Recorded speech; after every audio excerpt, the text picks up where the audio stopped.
With the recent Court of Appeal judgment sacking some governors and lawmakers and affirming others, Minister of Labour and Employment Simon Lalong has received his certificate of return as a senator to represent Plateau South District. The Labour Minister received the certificate in Abuja, the country's capital. He is yet to resign as a Minister of the Federal Republic of Nigeria. On the 7th of November, the Court of Appeal in Abuja affirmed the judgment of a tribunal which declared Mr. Lalong the winner of the Plateau South senatorial election. The three-member panel of the appellate court, led by Alfreda Williams-Dawudu, held that the tribunal was correct in its decision. Now, the eye of the people is on when the minister will resign his position, or when actually will the president replace him, now that he has a sure mandate of 4 years. Joining us to speak more on this is former Commissioner for Information in Plateau State during the tenure of Governor Simon Lalong, Yakubu Dati. Thank you so much for joining us on the program. Well, as a close ally to the minister, do fill us in on his mood at present. Is it that of confusion or of excitement? Well, to start with, the former governor, Right Honorable Simon Lalong, is actually contested to the Senate. So the victory at the tribunal is also a victory that has reverberated across Plateau State. Like you well know, it also affected other seats. So there's a lot of joy, and he has always maintained a stance that he has a boss, and that is like a traffic. When there's a traffic, there is a warder, there's a controller, and that is his boss, Asiwaju Ahmed Bola Tinubu, President of Nigeria. So as his minister, he believes, and he has said it, that he needs to discuss with his boss first before the boss will show him the direction to take. So we are quite excited on the plateau that indeed it is a clarion call to serve from the people. We also await the decision that Mr. President will take. Now Mr. Lalong has actually received the certificate of return, and some would say they're actually not surprised that he received it, considering that the position he holds at the moment is appointive, which is subjective to Mr. President's assessment. How do you see that? Sorry, can you come again? Yes, I'm talking about the concerns raised by some people that they are actually not surprised that Mr. Lalong collected the certificate of return, because the position he currently occupies as a minister is appointive, subjective to the president's assessment. How do you react to their call and the expression of no surprise? Well, it's actually a call to service at every point in time. We are talking about a gentleman, Right Honorable Simon Lalong, who has been held elective position for the past, let's say, almost 20 years. He was the longest serving speaker in the Plateau State House of Assembly. He also was the governor of Plateau State, for a two-term governor for 8 years before he contested for the Senate. So his life has been all about service. And you recall that he was also the Director General of the Asiwaju Bola Ahmed Tinubu Shetima Presidential Campaign Council, where he showed his mettle. So his life has been all about service. And to him, at every point in time, so long as there is a call to serve, he's ever ready to serve. And for the people of Plateau, especially the people of Southern Zone, they came out en masse to vote for Right Honorable Simon Lalong. So it's their desire that he will come back home to serve them as their senator. But like he has always said, he also has a boss. And so based on the discussion he will have with his boss, he will take a position. So it's not really about being in the Senate or being in the National Assembly. At the end of the day, it's being of service to people, to Nigeria, and to humanity. And when will this discussion with his boss happen? Do you have an idea? Sorry? When will this discussion he intends to have with Mr. President take place? Well, there's a lot of things that will also go on, because that is also a personal decision he has to take. But we in Plateau are very excited, because as I speak with you, Out of the 3 senators in Plateau State, 2 are of the APC party and 1 is pending a rerun, which we are sure we are going to get. The National Assembly, House of Representatives, we already have about, out of the 8, we have 6 in the kitty. The other 2 are Labour Party. And out of the 22 House of Assembly, we have 20 under APC, while YPP and Labour Party has 1 each. So we are very confident because the issue is a reverse issue that happened in Zamfara that's happened in Plateau, because the PDP did not comply with existing court orders, and so they ceased to have the authority to even operate. So, and that is why people that contested in the party were looked at as independent candidates, because and the Constitution does not have a role for independent candidates, and therefore their votes were avoided, which gave Philip to the APC. And so with a lot of excitement, Plateau people are looking forward and praying that their distinguished senator will come back and represent them and be with them at home and be able to be closer to the people. In spite of, irrespective of where he will be, he will continue to offer service, because this is a government he's talked out his neck for, and for whatever position he will be, whatever decision that he will take, he will continue to play his role as a statesman to ensure the progress of the country and to his party as a whole. Indeed, and you know, I would have really loved us to just juxtapose the situation that Mr. Lalong is facing now with what became of his partner, that's former governor of Ebonyi State, Dave Umahi, who actually had to drop his position as chief whip of the Senate to take up ministerial appointment. And well, you have said that you're just waiting for him to make the decision, but do you think he could actually just toe that path and while his life is about service, maybe he just continues as a minister? Well, the point, like I said, it's all about service. And we know that the president wants him to continue to serve because of the excellent show he's showing in leadership. But we are also, there's also a push from his constituency who have called on him to come and represent them as a senator. And so at the end of the day, it's actually a personal decision that he will take. But for most of us who are from his constituency, our dream and desire is that we can have our own, that we can call our senator, who will be closer to us, closer to the people, and then be able to deliver the dividends of democracy.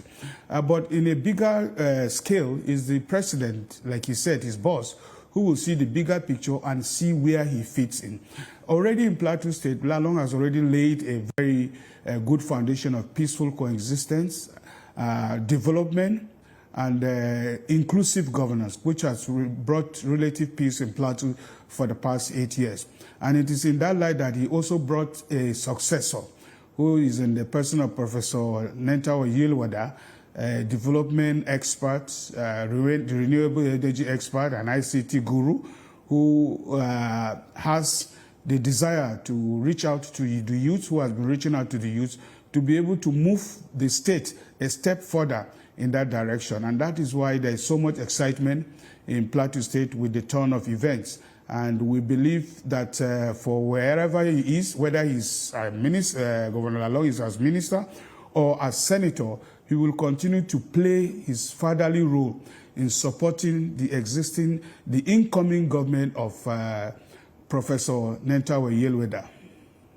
Well, wait to see the decision he actually makes, because it's a big shoe he's wearing at the moment, having to constantly interact with organized labor to halt strikes and ensure that the Nigerian workforce is actually productive. But let's talk a bit about the politics going on in Plateau State. The opposition APC is now to lead the State House of Assembly following the court order sacking of PDP lawmakers. How do you react to that? Would you actually say you have the backing and support of the people to do that? Yes, there's clearly that Dr. Yilwada has the support of the people, because from even the appeal court judgment, it voided the votes that were cast in 3 local governments where there was massive rigging. And those local governments were Mangu, Jos South, and Jos North. So with the removal of those votes, Dr. Nentawe came out as having the highest lawful cast votes. And that, in addition to the fact that the PDP does not have structure, has made him emerge as the governor. In fact, he is a man that is well accepted, and the fact that people came out to celebrate instantaneously across the length and breadth of Plateau State, indeed Nigeria, shows its acceptability. And why I say Nigeria is that Plateau is very significant and important, especially within the north central, the middle belt Nigeria, because it's like a signal to most of the states that are surrounding. And that is why the direction that Plateau takes leads other states. Then little wonder that most of the successful primaries that gave birth to successful presidents were done in Plateau, from MK Abiola to Asiwaju and several others. And that is why the interest in Plateau is beyond just the Plateau people, because what happens in Plateau reverberates across the country. And that is why we are happy, and everybody, men of goodwill, are happy that this has taken the turn of events. And we also want to say on this, commend the judiciary, who have also stood by the truth and be able to be bold, to be able to stand by the truth. You mentioned the people came out to celebrate, but there are actually those who hold opposing views, who are asking questions about what the APC was able to achieve all the while it was in power in Plateau State. Well, it's very, for anybody to ask that question is very interesting, because everybody knew that Plateau has been a killing field, so to speak, where there were lots of attacks, where there were a lot of suspicion among people living there, instigated by ethnic and religious diversity. The past administration of Right Honorable Simon Bako Lalong, working closely with the National Assembly members, with the leader of the caucus, Right Honorable Ahmed Idris, other members of the National Assembly, who are including Honorable Yusuf Gagdi, and even Honorable Bagos and others in different parties, all joined hands together under the leadership of Right Honorable Ahmed Idris to support the peaceful initiatives being deployed by the governor. And also, by way of accommodation, the governor was able to create an enabling environment and create a sense of belonging to every kith and kin. And so businesses began to flourish. In fact, during that administration, there was time that most weekends you have to book ahead of time before you even get a hotel room. And Plateau gradually was becoming the tourism headquarters for workshops and all that. It was the destination to go. And that in itself is what is making people happy, because with the coming of this Dr.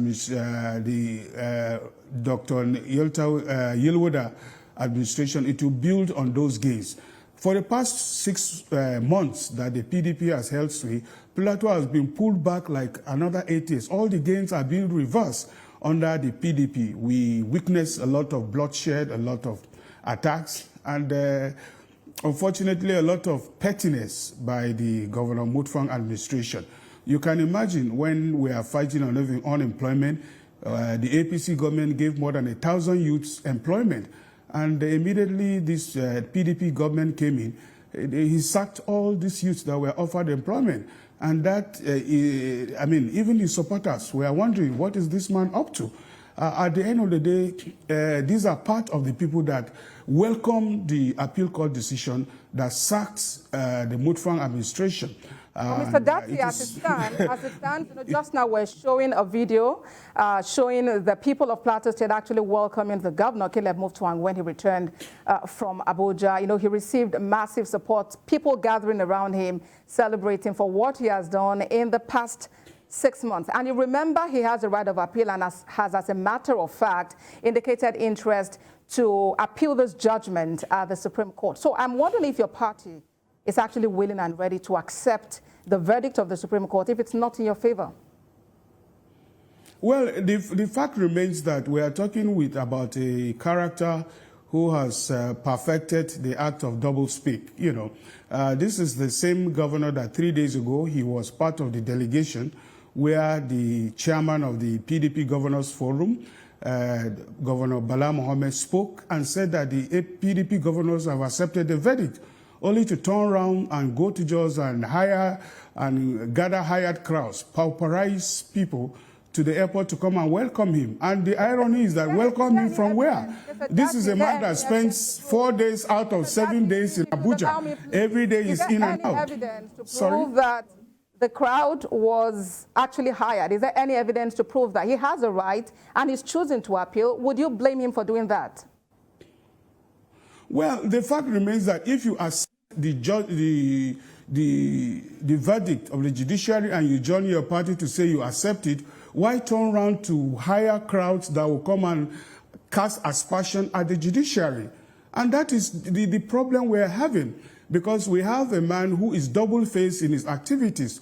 When he comes to Abuja, he tries to romance with the APC government and pretends to the Asiwaju that is with him. When he goes back to John, he goes to wipe up our religious and ethnic fault lines. In fact, what they say every day is that the APC government is trying to Islamize Plateau. And the question is, Islamize how? The same trajectory. Do you expect that when the governor meets the president, he doesn't show some level of support? It's one Nigeria, and it should be the interest of the people, and it shouldn't be around party lines, I want to believe. So I do not think you would expect that when he sees the president, he shouldn't show courtesy as is required. But that's too much we'll actually be able to take on the program. And that is why the president reciprocated. You recall that Senator Oluremi Tinubu. Yeah, my final thought is we want to call on the call on the security agencies to focus on the activities of this governor, because like a bull in a china shop, he wants to pull down the state before he leaves. As I speak with you, he has relocated the Plateau State House of Assembly to his place of abode, to the government house in Jos. All that to ensure that the members that were duly brought in by the appeal court will not be allowed to resume in the House of Assembly. That is simply a path to anarchy. He has become like a loose cannon in the state. And there are rumors that he has targeted the houses and properties of prominent people in Plateau State, including the president of the Court of Appeal, APC. And it would be very important for you to prove them, because you are on national television. But I sincerely appreciate you for joining us on the program. Former Commissioner for Information in Plateau State during the tenure of Governor Simon Lalong, Yakubu Datti, thanks a whole lot for joining us. Thank you very much. That's our program today. Watch a repeat broadcast at midnight and at 6 a.m. I'm Abosedi Adeniraduremi.